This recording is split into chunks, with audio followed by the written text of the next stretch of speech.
They thought they were throwing me away, but by sunset, they had placed my hand in the palm of the one man they should have feared. The marriage contract lay on the marble floor between us, its gold seal cracked where my father had dropped it like a sentence.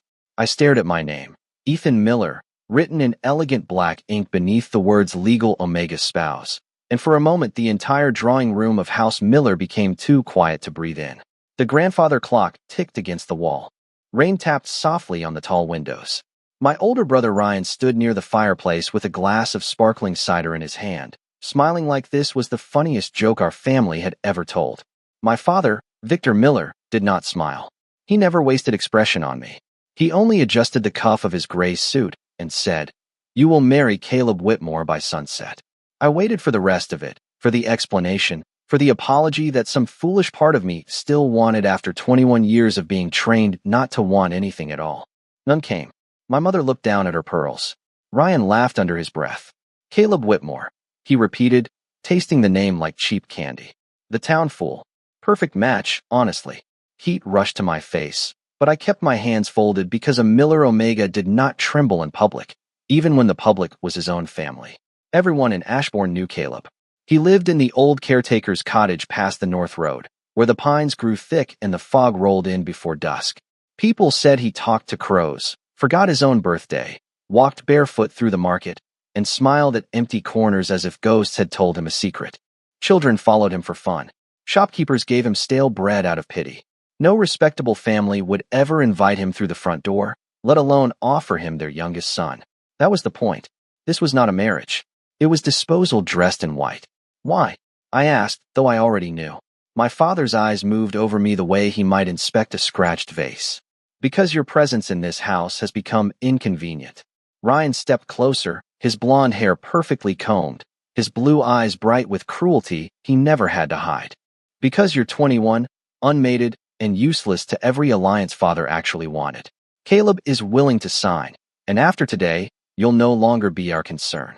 The room tilted slightly, but I forced myself to remain standing. Outside, thunder rolled over Ashbourne, low and distant, like something large waking beneath the hills.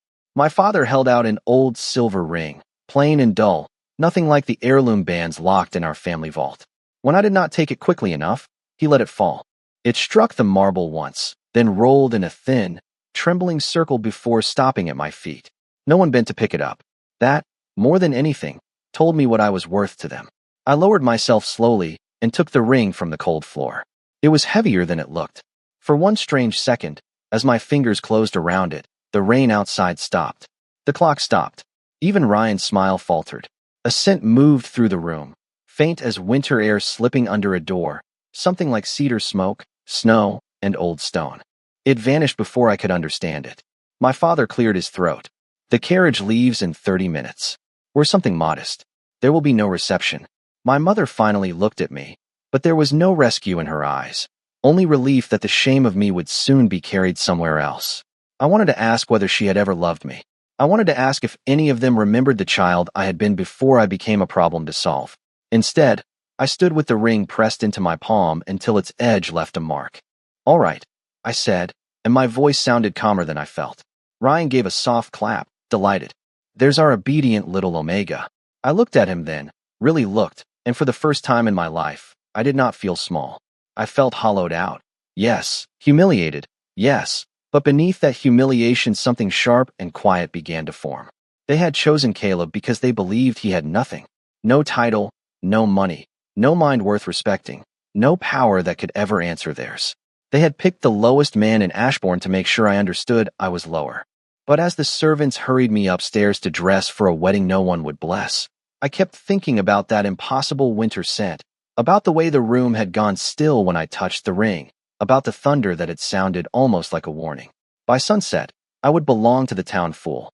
And somehow, deep in the part of me my family had never managed to train into silence, I felt the first flicker of a terrifying thought. Maybe Caleb Whitmore was not the punishment they believed he was. Maybe he was the mistake they would spend the rest of their lives regretting. The carriage ride to the North Road lasted only 20 minutes, but it felt like I was being carried out of my old life one slow mile at a time. Ashbourne passed beyond the rain-streaked window in gray little pieces. The bakery with the blue awning, the church bell tower, The general store where Mrs. Calloway always pretended not to stare at my collar, the narrow sidewalks shining under the storm. I sat alone across from my father and Ryan, dressed in a simple cream suit that had clearly been altered from something Ryan no longer wanted. The sleeves were half an inch too long, the shoulders too tight, and the silver ring rested in my pocket like a secret weight. No one spoke until the carriage slowed near the town square. Then Ryan leaned toward the glass and smiled. There he is. I followed his gaze and saw Caleb Whitmore for the first time, not as a rumor, not as a warning whispered by servants, but as a man standing in the rain beside the old fountain with a paper bag of bread in one hand and a black crow perched calmly on the stone wall beside him. He was taller than I expected, broad-shouldered beneath a worn brown coat, with dark hair falling messily across his forehead.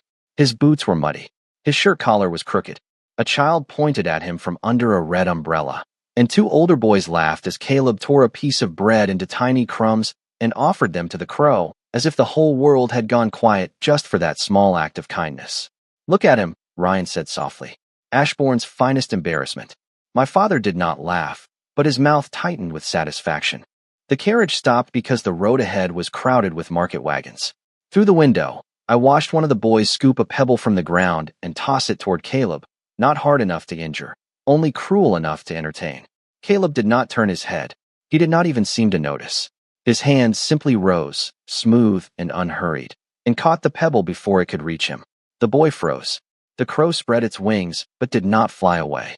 Caleb looked at the pebble in his palm, then smiled gently and placed it on the fountain ledge as if returning something that had been misplaced. "Lucky catch," Ryan muttered, but his voice had lost some of its brightness. My breath caught for a reason I could not explain. Caleb lifted his face then, and his eyes found the carriage window. They were not empty. They were not foolish. They were a deep, quiet hazel touched by something golden in the stormlight, and for one heartbeat I had the impossible feeling that he had known I was there before I saw him. The rain seemed to bend around him. The noise of the market faded until all I could hear was my own pulse. Then Caleb smiled at me. Not the loose, vacant smile people mocked, but something small and sad, as if he recognized the shape of a cage because he had lived inside one too. My fingers curled around the edge of the seat. "Do not stare," my father said. "It encourages him." The carriage lurched forward, leaving Caleb behind in the square, but the scent from the drawing room returned faintly in my memory. Cedar smoke, snow, and old stone. The wedding would be held at St. Bartholomew's, the oldest church in Ashbourne, a white wooden building at the edge of town with peeling paint and a bell that had not rung properly in years. There were no flowers waiting for me when we arrived, no music, no family friends pretending joy. Only a few townspeople had gathered outside under umbrellas, drawn by gossip more than affection. I heard whispers before my feet touched the wet gravel. Poor thing. House Miller finally did it. Imagine being handed to Caleb Whitmore. I kept my chin level, though every word landed like cold rain beneath my collar. Ryan offered me his arm with a theatrical bow. "Ready to become a legend?" he asked. I ignored him and walked alone toward the church doors. That was when I saw Caleb again. He stood beneath the crooked porch roof, dry despite the storm, holding a small bundle of wild white flowers tied with twine. They were not expensive. They were not arranged by a florist. They looked like he had picked them himself from the roadside because someone had told him weddings needed flowers. When I stopped before him, he looked down at the bouquet, then back at me, suddenly uncertain. "I thought you should have something that was not chosen by them," he said. His voice was low and careful, not polished like the men in my father's world, but warm enough to make my chest ache. I took the flowers before anyone could laugh. Up close, Caleb smelled like rain on pine trees, wood smoke, and something colder underneath, something ancient and restrained. Behind me, Ryan snorted. "How sweet. The fool brought weeds." Caleb's eyes moved past my shoulder. The air changed so subtly that I might have imagined it. The rain stopped striking the porch. The old church bell gave one soft, broken note though no one had touched the rope. Caleb tilted his head, his expression still mild, still unreadable. "They are not weeds," he said. "They grow where nothing else survives." Then he looked at me again, and the strange gentleness returned. "You may throw them away if you want." I held the flowers tighter. "No," I said, surprising myself with how steady I sounded. "I will keep them." For the first time that day, Caleb's smile reached his eyes, and the gold in them flickered like sunlight beneath ice. The inside of St. Bartholomew's smelled of rainwater, old wood, and candle wax. The church was not full, but it felt crowded with every whispered judgment that followed me down the aisle. My father walked ahead of me instead of beside me, as if even the shape of my shadow might embarrass him. My mother sat in the second pew with her gloved hands folded so tightly her knuckles had gone pale. Ryan leaned back beside her, smiling at the ceiling like he had paid admission to a show. I held Caleb's wildflowers against my chest and focused on the uneven floorboards beneath my shoes. One step, then another. That was all I had to survive. Caleb stood near the altar in a dark suit that had seen better years, though someone had brushed it carefully and repaired the cuff with neat black thread. His hair was still damp from the rain, curling slightly at his temples, and his tie was crooked in a way that should have made him look ridiculous. Instead, he looked strangely solemn, like a statue half hidden beneath a layer of dust. When I reached him, he glanced down at my hands. "You kept them," he said quietly. "Yes," I answered. A flicker of something passed across his face so quickly I almost missed it. Gratitude, maybe. Or grief. The minister cleared his throat, clearly eager to finish before the storm grew worse. There were no hymns, no joyful readings, no soft sighs from relatives moved by love. Only the creak of the church walls and the occasional poorly hidden laugh from the back pews. When the minister asked who gave me in marriage, my father did not touch my shoulder. He simply said, "House Miller does," as if transferring ownership of a broken chair. Caleb's jaw tightened, but he did not speak. I noticed because I was close enough now to see the tension in his hands, the way his fingers curled once, then relaxed as if he had remembered a rule only he was trying to obey. The vows were brief, legal, cold. My voice did not shake until the minister asked Caleb if he accepted me. I expected confusion.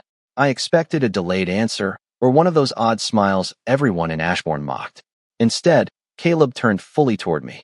The candlelight caught in his eyes, and for the space of one breath, they were not hazel at all. They were gold, clear and bright as a crown held beneath flame. "I accept Ethan Miller," he said, each word careful and steady, "as my husband, under shelter, under law, and under my name." A strange silence fell. Even the rain outside seemed to pause against the windows. The minister blinked as if the wording had startled him, but he continued. When it was time for the rings, Ryan rose from his pew before anyone asked him to. He held up the dull silver band and spoke loudly enough for everyone to hear. "Careful, Caleb. It is the most expensive thing you will ever own." A ripple of laughter moved through the church. Heat climbed my throat. I reached for the ring, wanting the moment over, but Caleb stepped forward first. His expression remained soft, almost vacant, yet the candles nearest Ryan burned low all at once, their flames shrinking to blue points. A cold draft moved down the aisle. Ryan stopped smiling. Caleb took the ring from him without a word, and for the first time since I had known my brother, Ryan looked away first. The minister hurried through the final blessing. Caleb slid the ring onto my finger with a gentleness that made the humiliation harder to bear, because kindness was the one thing I had not prepared myself for.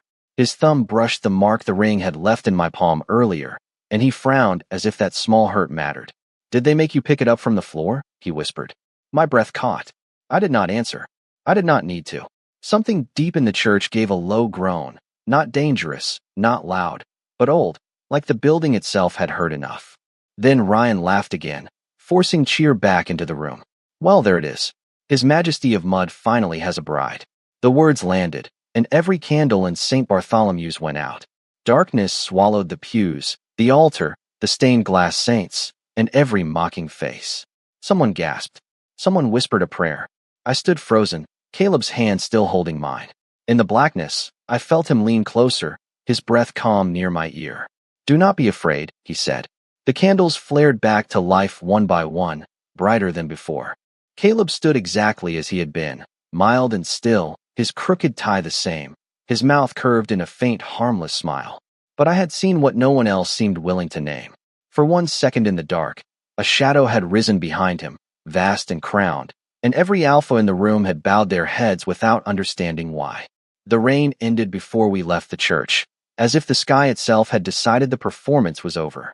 No one congratulated us. The townspeople scattered into the wet evening with their umbrellas and their whispers, eager to carry the story into every bakery, feed store, and front porch in Ashbourne before morning. My father spoke briefly with the minister, signed the last page of the marriage record, and left without looking at me. My mother followed him with her eyes lowered. Ryan lingered at the church steps, his smile restored now that the candles were bright again and the strange darkness could be dismissed as bad wiring or an old building throwing a tantrum. "Enjoy the cottage," he said, flicking an invisible speck from his sleeve. "Try not to let him wander into traffic." Caleb stood beside me with my small suitcase in one hand and the wildflowers in the other. He did not answer Ryan. He only looked at the road beyond the churchyard, where mist curled low over the grass, and said to me, "It is a little more than 2 miles. I can call for a wagon if your shoes hurt." I almost laughed because no one in my family had asked whether anything hurt in years. "I can walk," I said. Caleb nodded as if my answer mattered. We started down the north road under a bruised purple sky, leaving the church bell and the Miller carriage behind us. For the first few minutes, neither of us spoke. My wedding suit clung damply at the collar, and the gravel path shone silver in the fading light. Caleb matched his pace to mine without making it obvious. When a passing truck slowed so the driver could stare, Caleb moved just half a step closer, not touching me, not claiming space from me, only placing himself between me and the watching eyes. It was such a small thing that it nearly broke me. The cottage appeared at the edge of the pines just as the first stars came out. It was older than I expected, made of dark wood and river stone, with a slanted roof, warm windows, and a porch lined with clay pots of herbs. There was nothing grand about it, nothing that hinted at secrets or crowns, but the air around it felt oddly protected. The trees grew in a perfect half circle behind the house, tall and watchful, and when Caleb opened the gate, every bird in them went silent at once. "Home," he said, then looked at me quickly. "For now, only if you want it to be." Inside, the cottage was clean, warm, and softly lit. A fire burned in the stone hearth. 2 mugs waited on the table, steam curling above them, though Caleb had been at the church all afternoon. I stared at them. Caleb followed my gaze and blinked, then gave that vague, harmless smile Ashbourne loved to mock. "I forgot I made those," he said. The tea was still hot. I said nothing. He set my suitcase beside a narrow staircase and showed me the bedroom, a small room with white curtains, a quilt folded at the foot of the bed, and a bowl of fresh apples on the dresser. "You can sleep here," he said. "I will take the chair downstairs." I turned toward him, startled. "This is your room." "Not tonight." His answer was simple, final, and completely free of resentment. "You have had enough strangers deciding where you belong." I looked at him then, really looked, from the patched cuff of his jacket to the careful way he kept his hands visible, relaxed, unthreatening. The man everyone called a fool had understood fear more gently than anyone who had ever claimed to love me. "Are you really what they say you are?" I asked before courage could leave me. Caleb's face softened. For a moment, the silly mask slipped, and the person beneath it looked unbearably tired. "Some days," he said, "it is easier to let people think I am nothing." "Why?" The fire downstairs gave a low pop. Outside, a crow called once from the pines. Caleb looked toward the window, where the glass reflected his face in 2 versions, the crooked-tied husband beside me, and, behind him, something taller, older, almost royal in the angle of its shadow. "Because nothing is rarely watched closely," he said, "and people survive longer when certain men are underestimated." A chill moved through me, but it was not fear. "Not exactly." "Caleb," I whispered, "who are you?" He looked back at me with eyes that were hazel again, warm and guarded. Then he smiled that strange, quiet smile and placed my wildflowers in a cup of water on the dresser. "Tonight, I am your husband," he said. "That is the only truth you need to carry while you rest." He stepped into the hall and closed the door halfway, leaving it open enough that I would not feel trapped. I sat on the bed in my borrowed wedding suit, listening as he moved downstairs, placing wood on the fire, checking the lock, making the old cottage feel less like exile and more like shelter. For the first time since my father had dropped the contract on the floor, I let myself breathe. But just before sleep reached me, I heard Caleb's voice below, low and steady, speaking to someone who never entered through the door. "Tell the Northern Guard I found the missing ledger," he said, "and tell them House Miller has made its first mistake." I woke before sunrise to the smell of cinnamon toast and coffee, so ordinary and gentle that for several seconds I forgot I had been married the day before. Pale morning light spilled through the white curtains, touching the quilt, the apples on the dresser, and the wildflowers Caleb had placed in water as if they were something precious. My ring caught the light when I sat up. It looked less dull now, warmer somehow, the silver threaded with marks I had not noticed before. Tiny lines circled the band like a language too old to belong in Ashbourne. I rubbed my thumb over them, and a faint chill moved through my skin, not unpleasant, only startling, like touching a window in winter. Downstairs, Caleb was humming off-key. I found him in the kitchen wearing a faded blue sweater, carefully turning toast in a skillet with the concentration of a man defusing a bomb. The sight should have been ridiculous. Instead, it made something in my chest loosen. He looked up at me and smiled. "Good morning, Ethan. I did not know what you liked, so I made 3 options and burned one of them by accident." On the table were toast, scrambled eggs, sliced peaches, and one blackened piece of bread resting alone on a plate like a tragic offering. I stared. No one at House Miller had ever asked what I liked for breakfast. Meals had simply appeared, chosen by tradition and served with silence. "Coffee is fine," I said. Caleb poured it carefully, leaving room for cream without asking. Somehow he knew. We ate across from each other while the cottage warmed around us. Outside, the pines stood silver with dew, and the same black crow from the market watched from the porch railing. Caleb fed it a crumb through the open window. "Does it have a name?" I asked. "Several," he said. "None of them are polite." I almost smiled. Then my eyes drifted to the wall beside the hearth, where one of the wooden panels sat slightly crooked. Behind it, just visible through a narrow gap, was the edge of a map. Not a local road map. The paper looked thick and old, marked in red ink with borders, estates, and symbols I recognized from my father's locked study. Northern Land Records. Royal Land Records. Caleb noticed my attention and set his mug down. "Old decoration," he said lightly. Too lightly. Before I could answer, a knock sounded at the door. Not polite. Not neighborly. 3 sharp strikes that carried the authority of people who had never been told no. Caleb's expression changed for half a second. The softness remained, but something behind it went still. "Stay behind me if you wish," he said. "Or beside me. Your choice." That was the first thing about him that frightened me. Not his mystery, not the golden flash in his eyes, but the way he kept giving me choices as if I deserved them. I stood beside him. When Caleb opened the door, Ryan stepped onto the porch with 2 family clerks behind him, both carrying leather folders stamped with the Miller crest. My brother looked fresh, polished, and deeply amused, his camel coat spotless despite the muddy road. "Good," Ryan said, looking past Caleb as if he were furniture. "You are both awake. Father wants this handled before breakfast." He pushed into the cottage without waiting for an invitation. Caleb moved aside, harmless as a shadow. The clerks followed, laying documents across the kitchen table, covering the plates and cooling coffee with paper. Ryan tapped the top page. "Sign here, Ethan. Since you are no longer a dependent of House Miller, you will formally surrender your remaining inheritance, personal allowance, and any claim to the North Orchard property." I stared at the papers. The North Orchard had belonged to my grandmother. She had left it to me because I used to hide there when the house became too cold to bear. "That land is mine," I said. Ryan gave me a pitying look. "Was yours. Do not be difficult. You have already married beneath us. Try not to make the fall louder than it needs to be." Caleb stood near the sink, hands loose at his sides, his face wearing that familiar mild confusion. But the cottage had changed. The fire had burned lower without losing heat. The crow outside stopped moving. Even the clerks began glancing toward Caleb, though neither seemed to know why. I picked up the pen. Ryan smiled, thinking he had won. Then I saw the seal at the bottom of the page, not Miller blue, but black wax pressed beneath it, nearly hidden under the signature line. A crowned wolf. The same symbol carved faintly inside my wedding ring. My pulse slowed.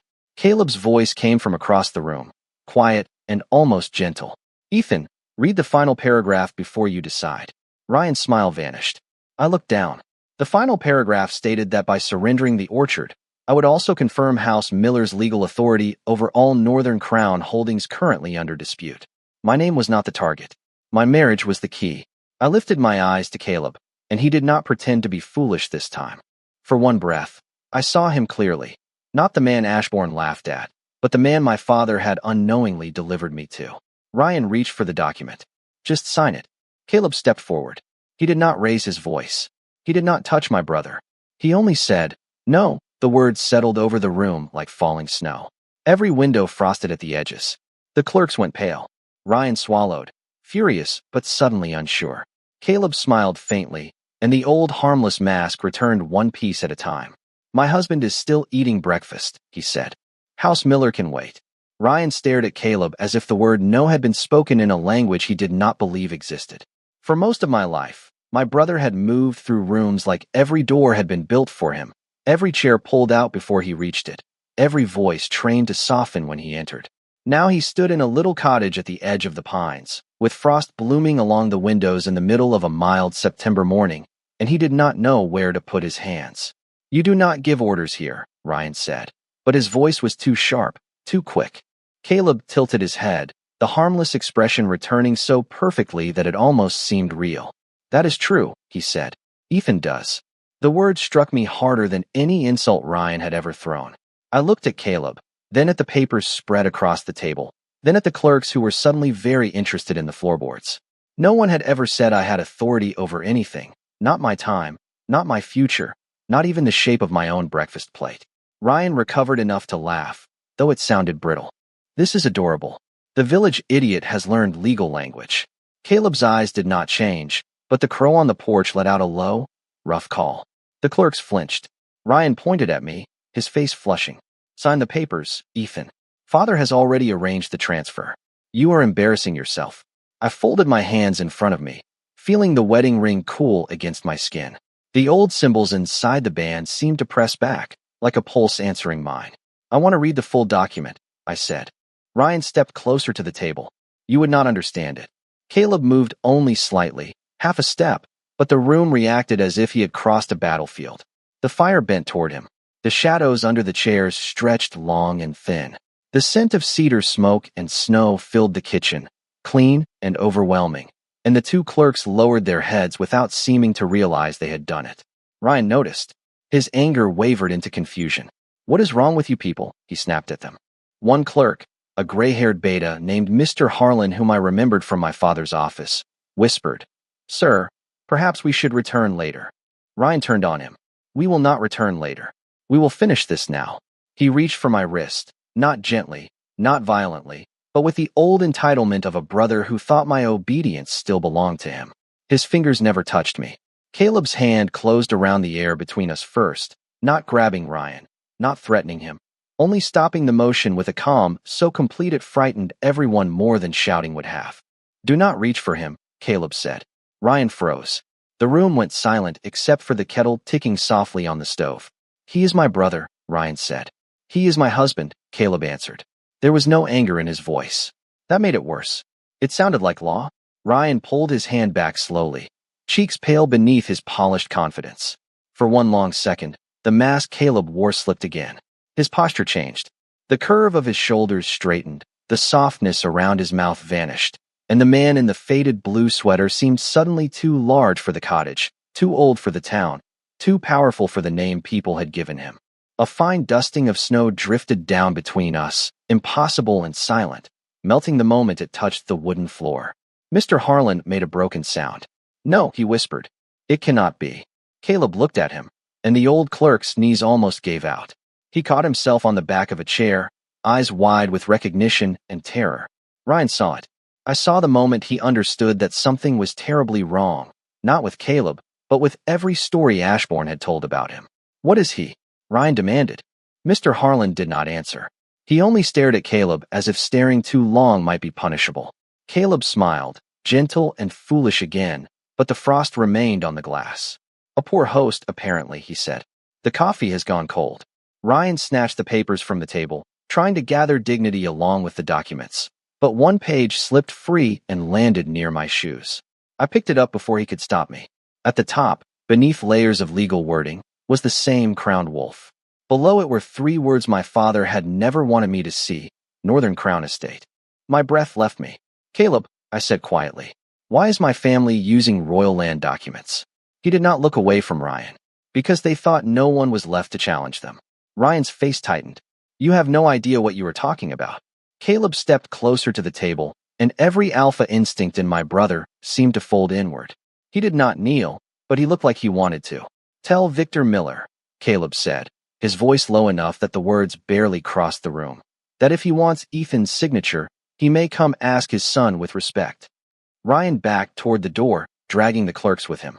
At the threshold, he tried one final smile, but it trembled at the edges. "You will regret this." Caleb looked at him with eyes bright as winter gold. No, he said softly. Your family already does. They simply have not reached the part where they understand why. The door closed behind them, and the cottage exhaled. The frost faded. The fire straightened. Caleb turned to me, all gentleness again, as if he had not just made the air itself obey him. I am sorry, he said. I wanted you to finish breakfast first. I looked at the royal document in my hand, then at the man everyone had called nothing. Caleb, I whispered, what did House Miller steal from you? His smile disappeared. Outside, from deep within the pines, a horn sounded once, distant and solemn. Caleb closed his eyes as if he had been waiting 7 years to hear it. Everything, he said. And now they have brought me the one person who can help me take it back. The horn faded into the pines, leaving the cottage so quiet I could hear the coffee cooling in our mugs. Caleb stood by the window with the royal document in his hand, his reflection caught in the glass between the warm kitchen and the pale woods beyond.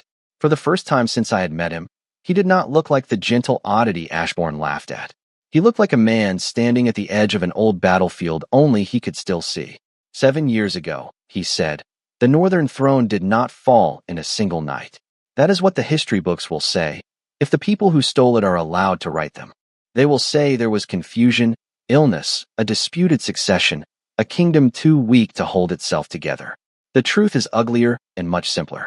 Greedy families signed quiet papers in locked rooms, moved land through false trusts, bought judges, silenced witnesses, and convinced the realm that its king had lost his mind. I did not move. The room felt smaller with every word. You were the king, I said. Caleb turned from the window. The morning light touched his eyes, and the hazel was gone. Gold looked back at me, not bright with pride, but heavy with memory. I still am, he said softly. The words did not sound boastful. They sounded lonely. My fingers tightened around the edge of the table. I thought of the market, the children laughing, Ryan's cruel smile, my father's satisfaction when he handed me away. Why let them call you a fool? I asked. Caleb looked down at the ring on my hand. Because a dead king inspires investigation. A missing king inspires loyalty. But a broken man at the edge of town. His smile was faint and tired. People step over him. They speak freely near him. They leave doors unlocked. They underestimate every breath he takes. A knock came at the back door, light as a branch tapping glass. Caleb opened it before I could ask who was there. The black crow hopped in first, entirely too pleased with itself. Behind it stood Mr. Harlan, the old Miller clerk, hat clutched in trembling hands. He did not look at Caleb's face for more than a second before lowering his head. Your Majesty, he whispered. The title moved through the cottage like wind through a cathedral. My skin prickled. Caleb's expression did not change. You served House Miller for 30 years, he said. Why come now? Mr. Harlan swallowed. Because I served the crown before that. And because yesterday, Victor Miller forced his son into a marriage meant to shame him, then tried to use that marriage to legalize stolen land. There are lines even cowards recognize after crossing them. He placed a small leather ledger on the table. The cover was cracked, the corners worn, but the crowned wolf stamped into it was unmistakable. This lists every estate transferred after the Northern Court collapsed. Miller, Vale, Harrow, Whitcomb. All of them. House Miller was not the strongest conspirator, but they were the paper hand. Nothing moved without Victor's signature. My throat tightened around my father's name.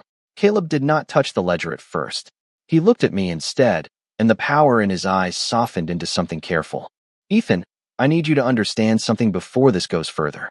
Your family made you part of this by law, but I will not make you part of it by force. You can leave. I can send you anywhere in the country with enough money to live safely. Oregon, Maine, California, wherever you choose. You owe me nothing because they placed your hand in mine. I stared at him, stunned by the shape of the offer. Freedom. Real freedom. Not as a reward for obedience. Not as a door opened after I had already been broken, but placed in front of me with no chain attached. For a moment, I saw the life I could take. A small apartment in a city where no one knew the Miller name.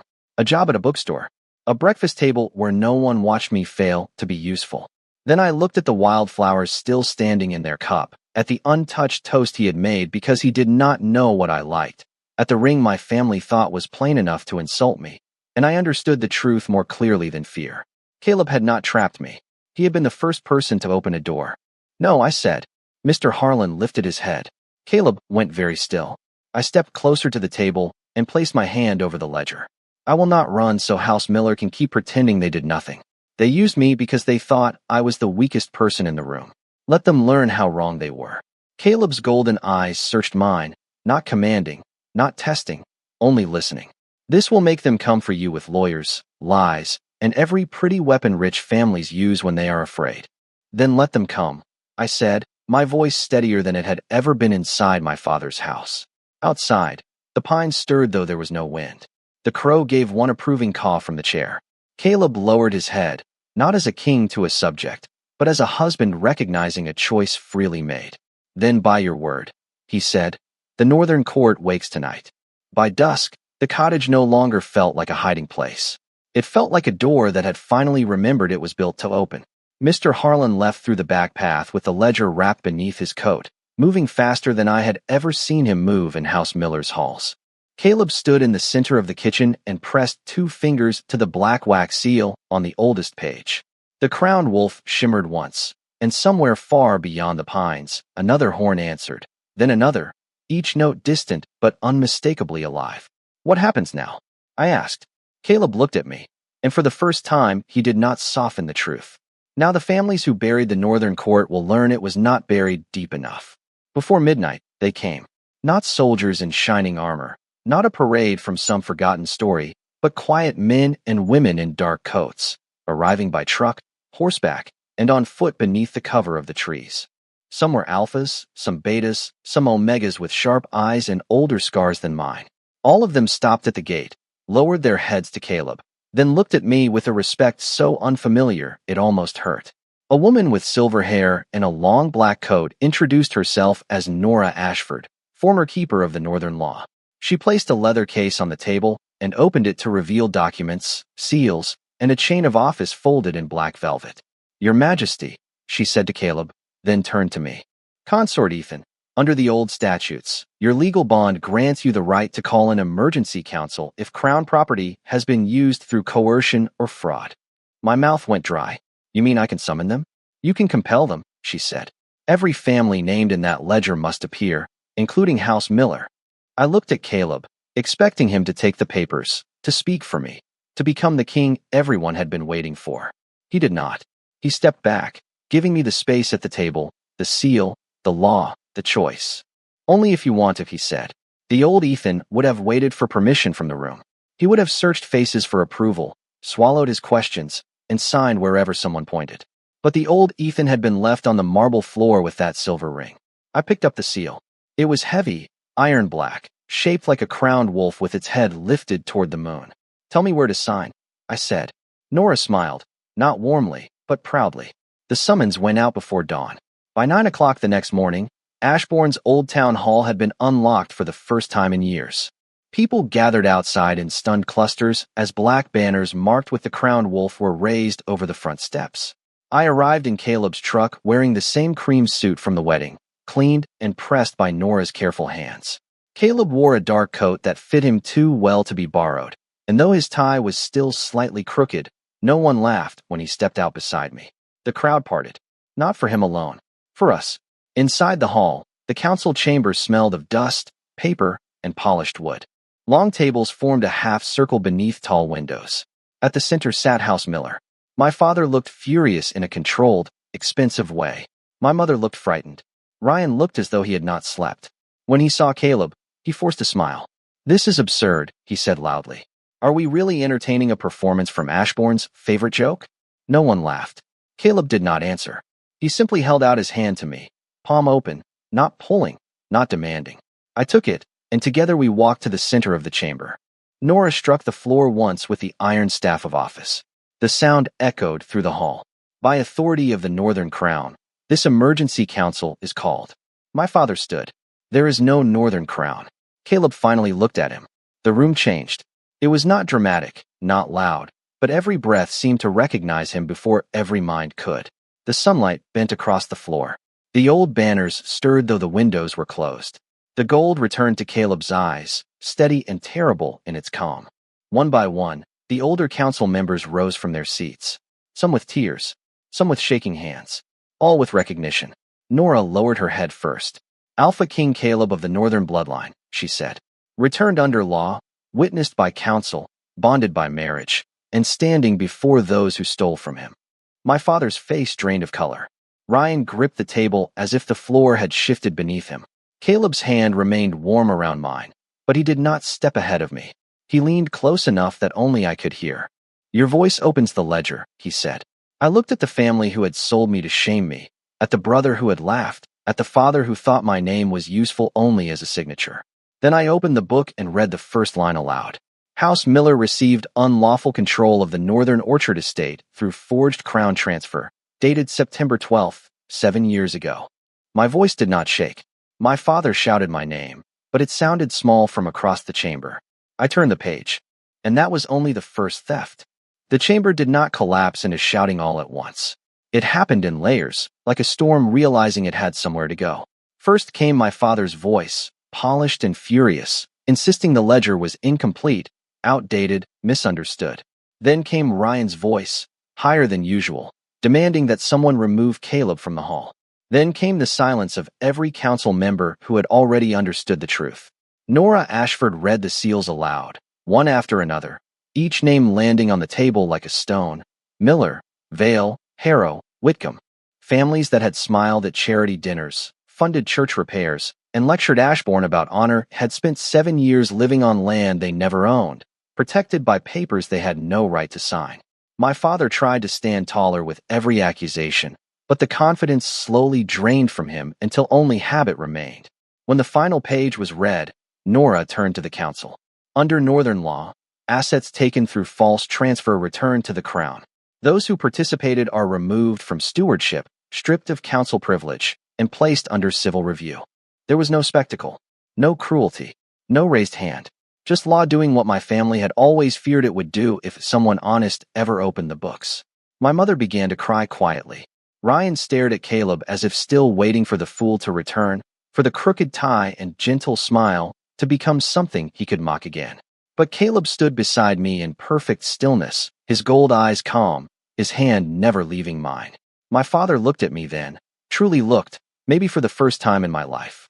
"Ethan," he said, and my name sounded strange in his mouth, softer now that he needed something.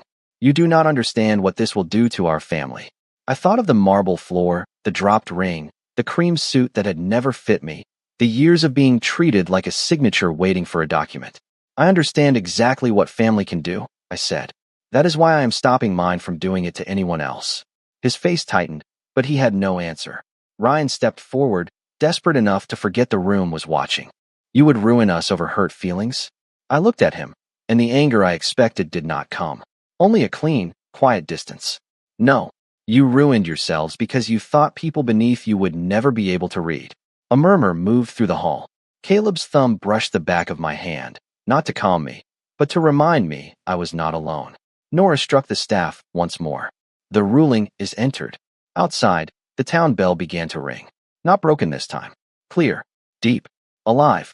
By noon, the black banners over town hall had been joined by silver ones, and Ashbourne poured into the square, not laughing now, not whispering with pity, but watching history correct itself in real time. The Miller name was removed from the council board. The Northern Orchard was restored under Crown protection, and Caleb placed its stewardship in my name, not as payment, not as ownership over me, but because my grandmother had wanted me to have one place in this world where I could breathe. My father and Ryan left through a side door with the clerks, their expensive coats suddenly too thin against the bright autumn wind. No one jeered. No one needed to. Their punishment was walking out with exactly what they had tried to give me, shame. That evening, Caleb took me back to the cottage instead of some palace. The pines glowed copper in the sunset, and the crows sat on the porch railing like an unpaid guard. For a while, we stood at the gate without speaking. "You could have taken everything from them," I said. Caleb looked toward the road, where House Miller's carriage had disappeared. "I did not need to. You gave them truth. It lasts longer." I turned to him, to the man they had called nothing, the king who had hidden behind gentleness, the husband who had offered me freedom before asking for loyalty. "What happens to us now?" I asked. His expression softened until the crown in him became only Caleb again. "Whatever you choose. The Northern Court will need rebuilding. Ashbourne will need protecting. I will need someone brave enough to tell me when my tie is crooked." A laugh escaped me, small and startled and real. He smiled as if that sound mattered more than any throne. Months later, people would say the king returned because old blood called him back, because hidden guards woke in the pines, because the crowned wolf seal burned again on the doors of the town hall. They would only be partly right. The truth was simpler. My family forced me toward a life they believed was beneath them, and in doing so, they delivered me to the only person who saw me clearly. Caleb did not save me from the story. He handed me the pen, and when winter came, I stood beside him in the restored northern hall, wearing the same silver ring they had dropped at my feet, now polished bright beneath the lights. Below us, Ashbourne bowed, not in fear, but in respect. Caleb leaned close and whispered, "Are you ready, Ethan?" I looked at the doors opening to a future no one had chosen for me. Then I lifted my head and answered, "Yes."